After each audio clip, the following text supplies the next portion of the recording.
علی علی حق ہے علی حق ہے علی حق ہے علی علی جدھر حق ہے ادھر مولا جدھر حق ہے ادھر مولا جدھر مولا ادھر حق ہے. ہم ان راتوں کو ضائع نہ ہونے دیں، یہ جو ہمیں اللہ نے توفیق دی ہے، کیونکہ یہ راتیں پھر نہیں آئیں گی. خطبہ شعبانیہ میں رسول خدا حضرت محمد مصطفیٰ صلی اللہ علیہ وآلہ وسلم اللہم صلی علی محمد وآلہ، رسول خدا نے ارشاد فرمایا یہ وہ مہینہ ہے کہ جس کی راتیں، جس کے دن سب افضل ہیں، یعنی بہترین ہیں، بیسٹ ہیں. یعنی اس کا ہر وقت، یعنی جو شخص سو رہا ہے گویا اس کی سانسیں بھی تسبیح کر رہی ہیں. یہ کہیں اور موقع نہیں ہے. یعنی یہ اب آپ بولے ہم سوتے ہی رہیں سارا دن، یہ بھی عبادت ہے. خوب جتنا سو سکتا ہے آدمی اتنا تو سونا چاہیے، لیکن درس میں کوشش کریں سب جاگتے رہا کریں. یہ نہ بولے درس میں بھی سو رہے ہیں تو مزہ نہیں آ رہا، چلے اچھا ہے ثواب تو مل ہی رہا ہے، لیکن ملے گا ثواب انشاءاللہ آپ کو. سانسیں بھی تسبیح ہیں اس مہینے کی. روزے دار کی منہ کی جو اسمیل ہے وہ پروردگار کو پسند ہے. لیکن بہرحال انسان صفائی ستھرائی کا اپنے خیال رکھے ساری چیزوں کر کے. کیوں اتنی فضیلتیں؟ تاکہ ہمیں خدا اہمیت بتانا چاہ رہا ہے اس مہینے کی، کہ یہ اہمیت ہے، یعنی اس کو ضائع نہ ہونے دو. یعنی اگر آپ تھوڑی دیر کے لیے باقی دنوں کے اندر جو ایکٹیویٹیز کرتے ہیں، ٹی وی دیکھتے ہیں، سارے کام کرتے ہیں، کوشش کریں دنیاوی ایکٹیویٹیز اس مہینے میں تھوڑی کم کر دیں. تھوڑی سی کوشش کریں. لیٹ سپوز آدھا گھنٹہ، 1 گھنٹہ تھوڑا سا دعا کی طرف، تھوڑا سا. اگر دعا پڑھنا مشکل ہے، وہ ہو سکتا ہے عربی اتنی اچھی نہ ہو، پڑھ نہیں سکتا، آپ کے پاس ساری دعائیں اب ٹرانسلیشن کے اندر ہیں، یعنی فرینچ ٹرانسلیشن کے اندر بھی دعائیں موجود ہیں. آپ دعا کو پلے کر دیں کسی بھی یوٹیوب پہ، کسی کے اوپر بھی، اور ٹرانسلیشن آ رہی ہے، یا آپ کے پاس کتاب ہے وہاں دعا عربی میں پلے ہوتی رہے، آپ اس کی ٹرانسلیشن کھول لیں، ساتھ ساتھ پڑھتے رہیں. گھنٹہ نہیں پڑھیں، آدھا گھنٹہ نہیں پڑھیں، 10-15 منٹ پڑھیں، بس کنسنٹریشن کے ساتھ. کم از کم اگر آپ نے کچھ صفحے بھی پڑھ لیے تو آپ کو پتہ چلے گا کہ خدا سے ہم نے مانگنا کیا ہے. اللہم انی اسألک ببہائک، یعنی جو دعائے سحر ہے وہ چھوٹی سی ہے، لیکن وہ کتنی بہترین دعا ہے کہ اس میں انسان خدا سے سوال کر رہا ہے کہ تیری اس عظمت کا، تیری اس رحمت کا، تیری اس کا میں تجھ سے سوال کرتا ہوں، میں تجھ سے سوال کرتا ہوں، میں تجھ سے مانگتا ہوں. مگر کیا مانگتا ہے یہ نہیں کہہ رہا. عجیب دعا ہے. یعنی اس کی عظمتیں، خدا تیری یہ عظمت ہے، تو رحمان ہے، تو رحیم ہے، تو عظیم ہے، تو کریم ہے، میں کچھ نہیں مانگتا. خوب یہ بھی ایک طریقہ ہے خدا کو مخاطب کرنے کا، کہ مثلا آپ کبھی میرے پاس آئیں، السلام علیکم مولانا صاحب خیریت سے ہیں؟ ٹھیک ہے. میں بولوں گا جی فرمائیے. کہنے نہیں مولانا صاحب میں سوال نہیں پوچھنا چاہ رہا، میں تو ایسی سلام کرنے آیا تھا. میں بولوں گا کتنی اچھی بات ہے بھائی، سوال کے علاوہ بھی انسان مولانا سے بات کر لیتا ہے. استاد پناہیان ہمارے واقعہ بیان کرتے ہیں کہ میں گاڑی پہ جا رہا تھا تو سگنل پہ گاڑی رکی، تو میں نے دیکھا ایک فلاور بیچنے والا لڑکا، وہ اس نے مجھے اشارہ کیا شیشے کو گاڑی کے، تو میں نے کہا نہیں چاہیے. تو اس نے کہا نہیں 1 منٹ شیشہ نیچے کرے، مرر. تو میں نے نیچے کیا، تو کہتے میں آپ کو یہ بیچنا نہیں چاہ رہا تھا، میں آپ کو گفٹ دینا چاہ رہا تھا. کہہ رہے اتنی دیر میں کہ میں اسے کچھ دیتا، سگنل گرین ہو گیا اور گاڑی نکل گئی. کہہ رہا میں سارے راستے سر جھکا کے آیا کہ خدا ہماری زندگی میں نوک کرتا ہے، مگر ہم کیا کہتے ہیں؟ نہیں. کیوں؟ اصلا ہم اپنی زندگی میں کہیں اور مصروف ہیں. یہ مہینہ نوک ہے بیسیکلی، وہ بار بار نوک کر رہا ہے. دن کی دعا 3 لائنوں کی دعا ہے، مانگیں. سحری کی دعا، ہر نماز کے بعد کی دعا، رات کی دعا کتنی تھوڑا تھوڑا نوک ہے، شاید کسی نوک پر میرا بندہ میری طرف متوجہ ہو جائے، شاید کسی ایک لائن پہ. کتنے بڑے بڑے علماء ایک ایک لائن پر کئی کئی گھنٹے بیٹھ کر سوچتے رہتے تھے کہ کیا طریقہ ہے کہ پروردگار اگر تو نے مجھے عزت نہ دی تو مجھے تو کوئی اور عزت دے ہی نہیں سکتا، اور تیرا کتنا شکر کروں کہ تو نے مجھے پروردگار غیر کی ڈپینڈنسی سے ہٹا کر اپنا محتاج بنایا ہوا، ورنہ لوگ تو مجھے رسوا کر دیتے. لوگ تو یہی ہے نا، لوگ خدا یہ وہ مہینہ ہے کہ ہم جب خدا بار بار کہہ رہا ہے کہ یہ میرا مہینہ ہے، میرا مہینہ ہے، تو ہم کیوں نہیں خدا کے مہینے میں خدا کے اندر داخل ہوتے. میں آپ کا میزبان ہوں، آپ کی پوری کوشش ہے کہ آپ میرا خیال رکھیں، آپ پوری کوشش کرتے ہیں مجھے اچھا رہنے کو ملے، اچھا کھانے کو ملے. کیونکہ آپ چاہتے ہیں کہ ہم میزبان ہیں، ہم مہمان کا خیال رکھیں. میں کون ہوں؟ کچھ بھی نہیں. اور جب میزبان خدا ہو تو وہ اپنے مہمان کا کتنا خیال رکھے گا. خالق ہے، کائنات اس کی ہے، ہر چیز اس کی ہے، حتیٰ ہم بھی اسی کے ہیں. تو ہم اس طرح متوجہ نہیں ہو رہے کہ خدا ہم سے کچھ چاہتا ہے، خدا ہمیں کچھ دینا چاہتا ہے. شخص آیا رسول خدا کے پاس کہ یا رسول اللہ 30 روزے کیوں ہیں؟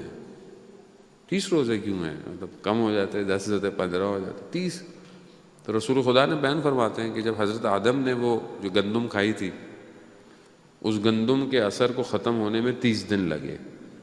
تو وہ حضرت آدم نے کیا تھا تو ہمیں بھی روزے رکھنے پڑیں گے.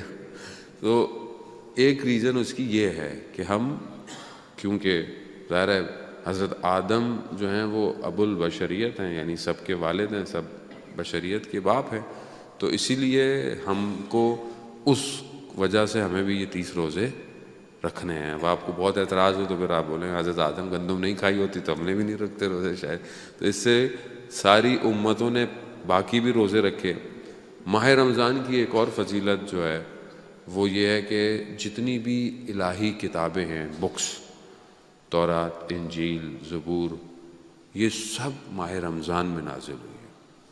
سب، کوئی 6 رمضان کو ہے، کوئی 8 رمضان کو ہے، کوئی 18 رمضان کو ہے، اور قرآن جو ہے وہ شب قدر میں نازل ہوا. تو اس مہینے کی اس لیے بھی بہت زیادہ فضیلت ہے کہ یہ ساری چیزیں جو ہیں وہ اسی مہینے میں نازل ہوئی. ایک حدیث اور متبرکن میں آپ کی خدمت میں پیش کرتا ہوں رسول خدا کی. ایک یہودی شخص آیا رسول خدا کے پاس اور اس نے روزے کی جزا، یعنی روزہ رکھنے سے جو آپ کو فائدہ ملے گا، کیا فائدہ ہے، اس نے پوچھا کہ بینیفٹس کیا ہیں روزے کے. تو رسول خدا نے کچھ بینیفٹس گنوائے. مختلف حدیثیں، ایک حدیث میں پہلا چیز، جو روزہ رکھتا ہے اس کا بدن میں اگر خدا نخواستہ کوئی حرام ہوتا ہے تو وہ ختم ہو جاتا ہے. خدا نخواستہ میں نے کوئی کبھی حرام کھا لیا، انسان کو پتہ نہیں چلتا. آج کل کا دور ایسا ہے کہ پتہ نہیں چلتا کہ انسان جو ہے وہ کہاں غلطی کر بیٹھتا ہے. آپ کو شک، آپ کو کنفرم نہ ہو ریسٹورنٹ میں کھانا حلال ہے یا مثلا نجس ہے یا پاک ہے. خوب یہ احتیاط بہت ضروری ہے عزیزان محترم. ہمارے برادران اہل سنت تو بسم اللہ پڑھ کے کھا لیتے ہیں، کہیں بھی وہ مسئلہ نہیں ہے، لیکن ہمارے لیے بڑا مسئلہ ہے کہ کھانا بنانے والا کون ہے، اول کھانا ہے کیسا. تو ہم آنکھیں نہیں بند کر سکتے. ہاں، جہاں آپ کو پتہ ہے کہ آپ کی ریسرچ پوری ہو گئی ہے، اب پیچھے کیا ہے، یہاں پر آپ مجتہدین بھی کہتے ہیں کہ آپ کے اوپر کوئی تکلیف پھر نہیں ہے. لیکن آپ کو اگر شک ہو، جیسے میں دبئی میں گیا ایک ریسٹورنٹ میں کھانا کھانے، تو میں نے اپنے دوست سے پوچھا بھائی مسلمان ہے اندر؟ کہہ رہے ہیں ہاں صاحب اندر دیکھیں بسم اللہ کی تختیاں لگی ہوئی ہیں، آیت الکرسی لگی ہوئی ہے، تو مسلمان ہی ہوگا. جیسے ہی گئے تو اس سے پوچھا بھائی کھانے میں کیا ہے ایسی، تو اس نے آواز دیا شنکر کھانے میں کیا بنا ہوا ہے؟ تو اس نے بولا بھائی یہ کھانا آپ ہی کھائیں پھر. کیوں؟ باہر تو بسم اللہ کی تختیاں، اندر جو ہے وہ بنانے والا مسلمان نہیں ہے. یہ اثر کرتا ہے. اب آپ بھاگ نہیں سکتے. ٹھیک ہے بہت سی جگہوں پہ گلوز پہنے جاتے ہیں، ساری چیزوں کا خیال رکھتا ہے، لیکن جتنا آپ کر سکتے ہیں زان محترم خیال کرنا چاہیے. کیوں؟ کیونکہ ایک لقمہ انسان کو بہت دور پھینک سکتا ہے. ایک عارف کا واقعہ، عالم دین تھے نجف کے اندر، ایک طالب علم بیان کرتا ہے. آیت اللہ بہجت نے بھی اس کو کتاب میں واقعے کو نقل کیا ہے کہ طالب علم نے اپنے استاد کو کھانے پہ بلایا. کھانے میں گوشت چاول رکھا. جب وہ استاد آئے انہوں نے گوشت کی طرف دیکھا ہی نہیں، چاول کھایا اور چلے گئے. اب یہ پریشان کہ میں نے تو اتنا اہتمام کیا. تو انہوں نے اپنی وائف سے پوچھا کہ کیا کوئی نجس چیز تو نہیں گئی اندر؟ تو انہوں نے کہا کہ نہیں. وہ پھر قصاب بیوچر کے بعد جو گوشت کاٹتا تھا، جس سے گوشت لے کر آئے، اس سے پوچھا کہ گوشت صحیح تھا، حلال تھا؟ کہا میں پیسے نہیں لوں گا، مجھے سچ بتاؤ. تو اس نے کہا کہ وہ جانور جو تھا وہ بالکل اینڈ ٹائم پہ تھا، وہ یعنی مردہ ہو رہا تھا، تو ہم نے اس کو. لیکن آپ کو کیسے پتہ چلا؟ کہنا بس مجھے یہ پوچھنا تھا. اپنے استاد کے پاس گئے، کہا آپ کو کیسے پتہ چلا کہ یہ گوشت حلال نہیں تھا؟ کہا کہ جب میں دسترخوان پر بیٹھا تو مجھے وہ گوشت نہیں نظر آ رہا تھا، مجھے وہ نجاست نظر آ رہی تھی.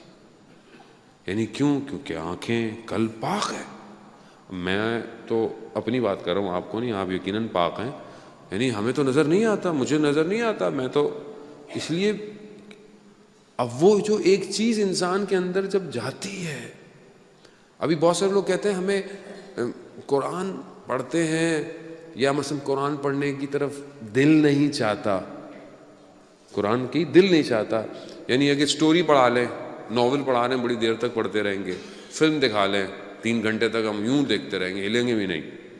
لیکن بعض اوقات کوئی ایسا کام ہو، ہم تھوڑی دیر کے بعد ہمیں ایک عجیب سا ہو جاتا ہے. میں اپنی بات کر رہا ہوں. اس کی وجہ کیا ہے؟ اس کی وجہ یہ ہے کہ میں اندر سے پاک نہیں ہوں. یعنی پاک سے مراد یہ نہیں کہ خدا نخواستہ میں خراب ہے، یعنی میں اتنی اپنی صفائی نہیں کر رہا. کیوں؟ کیونکہ دیکھیں قرآن مطہر ہے، پاک ہے. قرآن طاہر ہے. قرآن جہاں اندر جائے گا اندر صاف ہونا چاہیے. اور اس کا بہت مشہور واقعہ آپ نے سنا ہوا ہوگا، کربلائی کاظم کا، جو بہت مشہور ہے. جو آپ قم المقدسہ میں جائیں، جو قم شہر ہے، وہاں پر بی بی کے حرم کے سامنے قبرستان ہے، قم نو. اگر آپ وہاں جائیں تو اس قبرستان جائیے گا. اس قبرستان میں ایک چھوٹا سا مقبرہ بنا ہوا ہے کربلائی کاظم کا. کربلائی کاظم کون تھا؟ ایک کسان تھا، لیکن کیا کرتا تھا؟ جہاں بھی کام کرتا تھا کہتا تھا کہ اگر آپ زکوٰۃ نہیں دیں گے تو میں آپ کے یہاں کام نہیں کروں گا. زکوٰۃ جو ہے وہ دینی پڑتی ہے. ہم لوگوں کے یہاں تو پیسوں پہ نہیں جا رہے، کھیتی باڑی کریں گے تو زکوٰۃ دیں گے. وہ جب اپنی گندم نکالتا تھا تو پہلے زکوٰۃ دیتا تھا، پھر آتا تھا. ایک دن وہ ایک امام زادے جو امام کی اولادوں میں سے ہیں وہاں بیٹھا ہوا سو گیا. تو اس نے دیکھا کہ خواب میں کہ کوئی 2 شخص آئے ہیں. انہوں نے کہا کہ کاظم قرآن کی تلاوت کرو. تو اس نے کہا مجھے قرآن پڑھنا نہیں آتا، میں نہیں پڑھ سکتا. کہا سینہ لاؤ، اس کے سینے پہ ہاتھ رکھا، کہا اب پڑھو. تو اس نے دیکھا کہ قرآن حفظ ہو گیا پورا، اور قرآن پڑھنا شروع کر. جب یہ اٹھا تو دیکھا ایسے قرآن حفظ ہے.